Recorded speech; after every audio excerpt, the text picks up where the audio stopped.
So a few weeks ago on Instagram, I posted this specific image and I asked you guys, hey, what lens did I shoot this with? But in this video, I want to give you guys a few tips from my experience shooting weddings on how to shoot wide angle focal lengths. And at the end of this video, I'm going to let you know which lens I actually used in these specific photos. It's all the same focal length, same lens. And it might be interested in seeing that. I don't know. Anyway, get to the video. Okay, so the first thing you want to think about when you're shooting wide angle is distortion, because that can make or break your photo. I enjoy shooting wide angle. I have a lot of photos that include the environment, especially my portraits and some of the past videos that you've seen. It could also be tricky at the same time, because if you have the subject closer to you, you need to be careful of like distortion, especially if you like have the face close to you and like down, and like the nose might look big, the chin might look freaking huge. So you need to be careful with that, because you don't want to make model upset. Not good. Now this really all depends too on the subject. Now it depends on the person's weight and height and how close you are to the subject.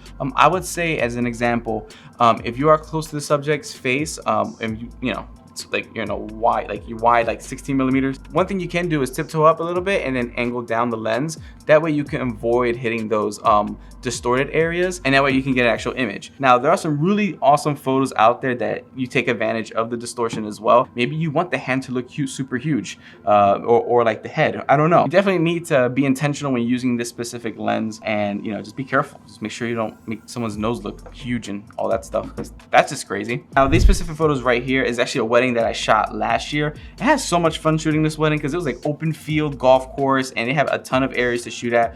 And this was like right after the sunset. So let's just say it was like almost blue hour. Now the way I did it, in order for me to avoid like the distortion on the lens, I actually took a few steps back to give more space from the subject to like the actual lens itself, from left to right, mainly on the left side because they were closer. I had them like on the third. So one thing I did, took a few more steps back and then took the shot, and it came out cool. The very next tip is make sure you plan ahead when shooting wide angle lenses.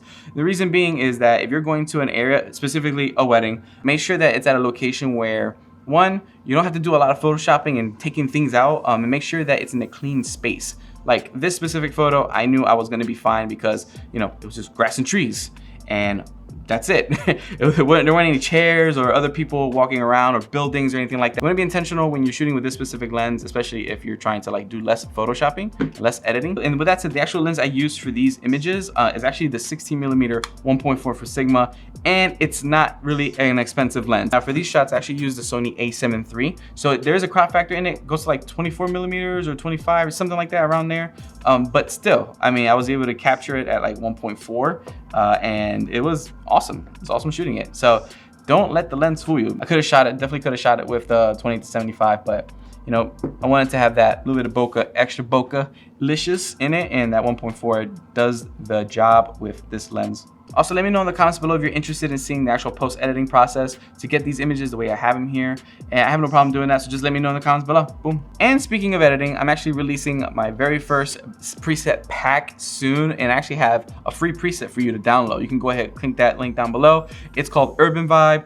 Just released it actually, and yeah, I'm looking forward to actually your feedback. So go ahead, you know, sign up for it. Get the free download, and you also get $5 off whenever I release the full preset pack set. You get $5 off. So I mean, that's pretty cool. So sign up, and we'd love to see what you guys do with that specific preset, and also get your feedback on it, because I'm here to learn and grow and give you guys the same knowledge that I'm getting, and we're all in this together. So yeah, so definitely check out that preset pack. Link down below, descriptions, all that good stuff.